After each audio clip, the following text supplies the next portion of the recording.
Part 2 to the Crown Vic lift. Everybody outside today. Got my family out here. It's my little boy. This is my mama. Say hey, mom. Hi. It's my wife. Son playing with his truck. Yeah.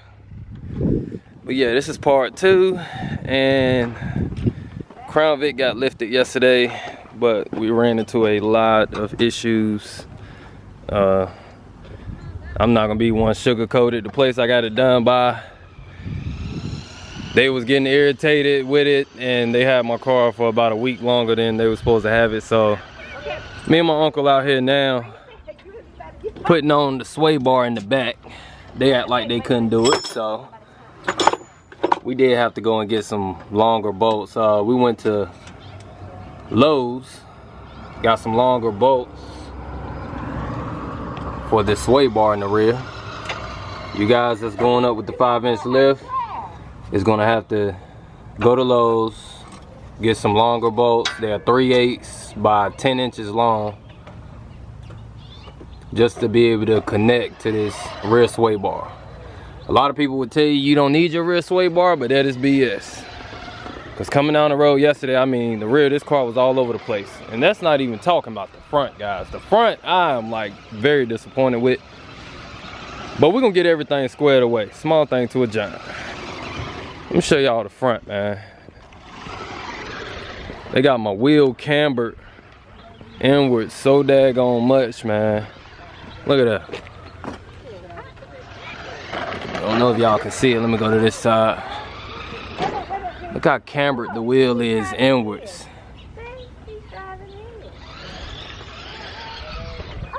And the reason for this is because the guy that did my upper control arm, let me see if I can get in here to show you all. He adjusted it out too much right here on both sides.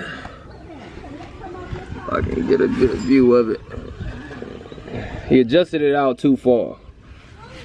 So what we're gonna do, we're gonna take the rim off, take these bolts out, spin them back in, get it aligned right, then my wheel won't be cambered inward like that. But they was getting so irritated with the car, man. The dude was like, he's tired, his back hurting and everything. I was like, man, you know what, just give me my car, I'll do it myself. Another thing, before he even tried to attempt to put the sway bar on, which he never attempted to do it, he said that he couldn't do it because he don't think that it's gonna mount back up in there because of how high the car is sitting.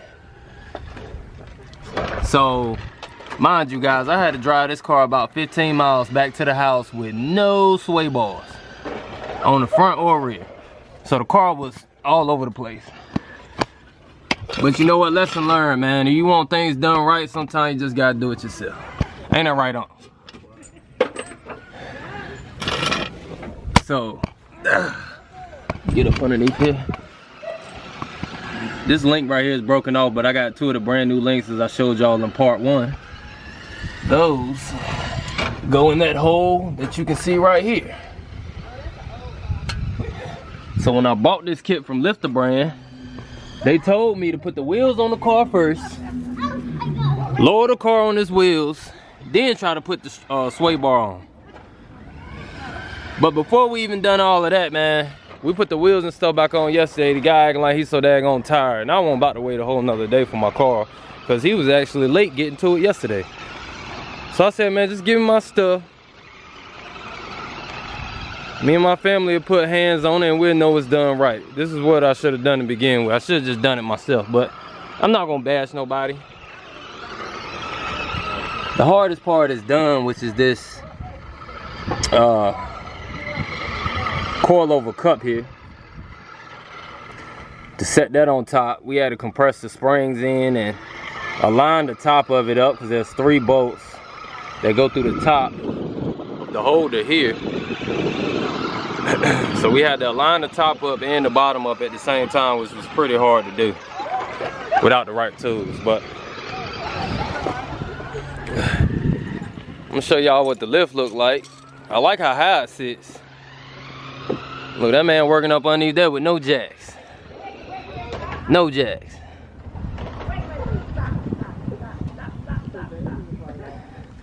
That's a lot of fender wall gap, y'all, so may have to go 30s, or may have to get a bigger tire.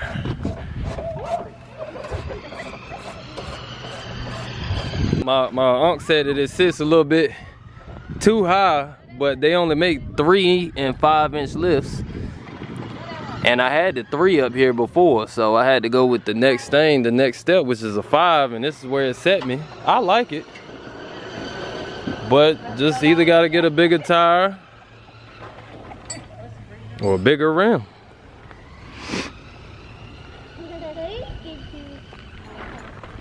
As I said before, we getting this rear sway bar link connected. Look like he already got it up there. Yeah, give him the camera there. Appreciate that, huh? Looking good, looking good. We actually bought 2 OEM sway bar link connectors from AutoZone because we needed those sleeves on it. And then we bought some longer bolts from Lowe's.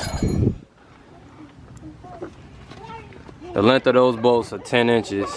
The length of the bolts that are OEM are like 8. A little bit shy of that maybe. But once we get that mounted up, the rear be done. The only thing I gotta focus on now is the front. I'm gonna try to get the sway bar up there. I may have to take it to a shop to get all of the front lined up so I can have it done right. I don't want to wear my tires out, be paying all that extra money when I'm trying to do other things to the car. But that is a serious camber, and I'm not gonna deal with that. Heck no. I want my wheels straight. Back wheel straight, front gotta be straight. Some guys like that stuff to be cambered like that. Man, I hate that look. Make your rim look broke. Like something broke on it. But it's not. It's just how far they got it out was. Yeah, y'all, it's a lot of ground clearance. You about to do push-ups up underneath this thing. Got the second side going.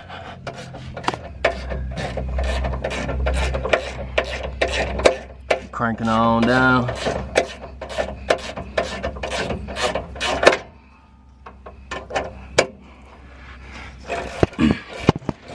For anybody that gets this kit offline, don't let nobody tell y'all that you ain't gotta have this and that hooked up.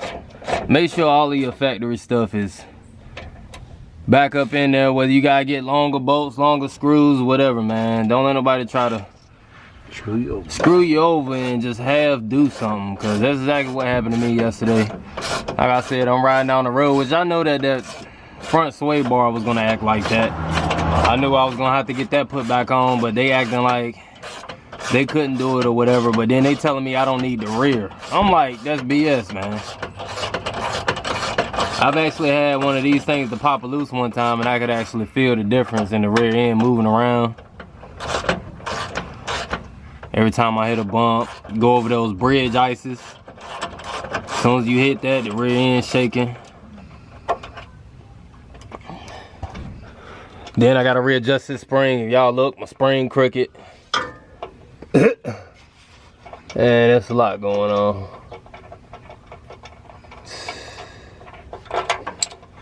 That's what you get when you take it to somebody that don't care. That's right. But you live and you learn.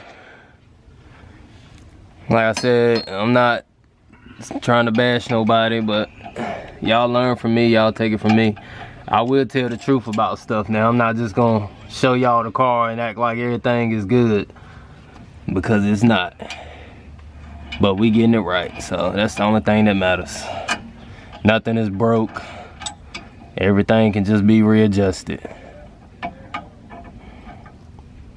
But for the money I paid, I can't get that back. But like I said, I did learn a very valuable lesson from it, so that accounts for the money that I spent. And Unc is here now. And Unc is here to save the day. Like always, he always save the day, man, when stuff go wrong with all my stuff. He know exactly what's needed. So my advice to you guys is deal with somebody that you know that pays attention to detail and that enjoys to see your stuff run just as much as you do. Those are those panhandle bars right here y'all was talking about that came in the kit.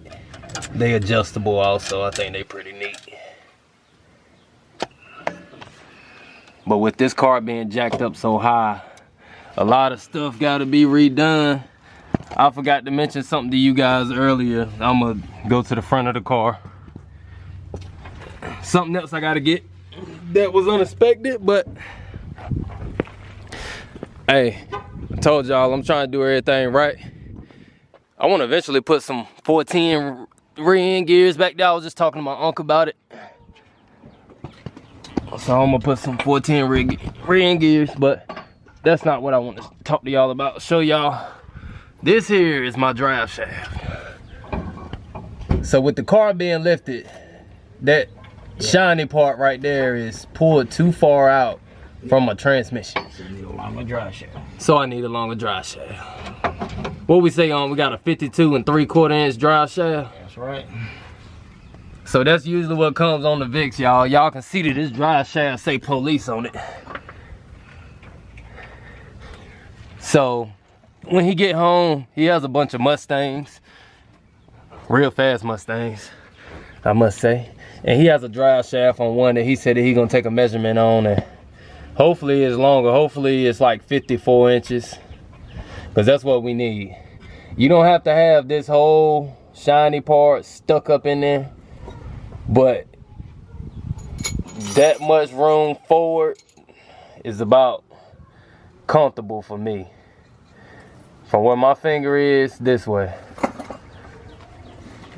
that right there, all this is way too far out. So after a while, I'm gonna end up having transmission problems and all kinds of problems. So I'm not gonna even drive the car right now. I'm just gonna get everything done. Yeah, vibration. Yeah, vibration. I'm feeling a little vibration in the pedal. He said that's where that could be coming from. But yeah, for you guys that got the VIX, the police interceptors, the marquees and stuff, those drive shafts should be 52 3/4 inches long. Need about a 54 if you're gonna put this 5-inch lift kit on there, because everything is dropping back.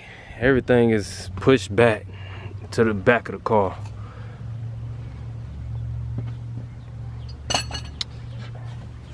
But this is the price you pay for wanting to sit up high like this.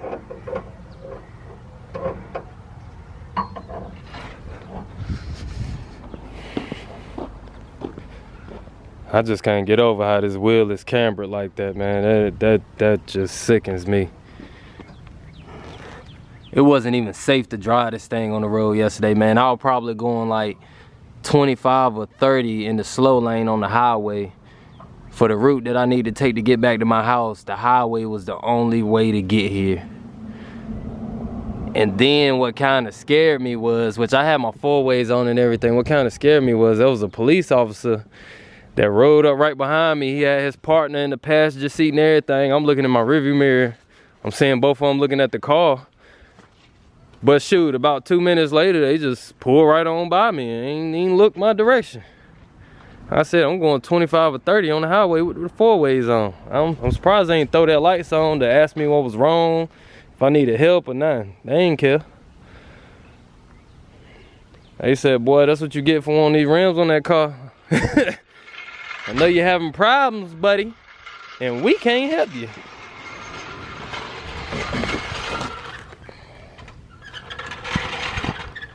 Yeah, y'all, she's standing tall, man.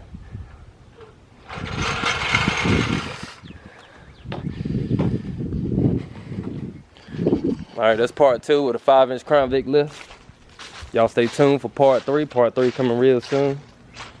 That's when the front end and everything else will be put back together. Then I'll let y'all know in an update about that drive shaft.